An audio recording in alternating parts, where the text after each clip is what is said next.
nahulog.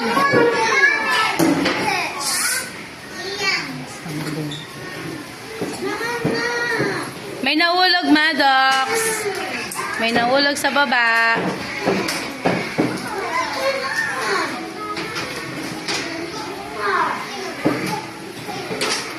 Tignan natin mamaya kung tama yung mga pinagkukuha ninyo, no? Okay. Oh, sige, punta muna sa pwesto nyo.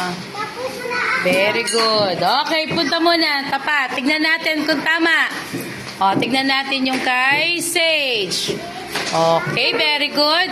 O, yung kay Maddox. Ayan. At saka yung kay Ellie. O, sige. Very good. Palakpak.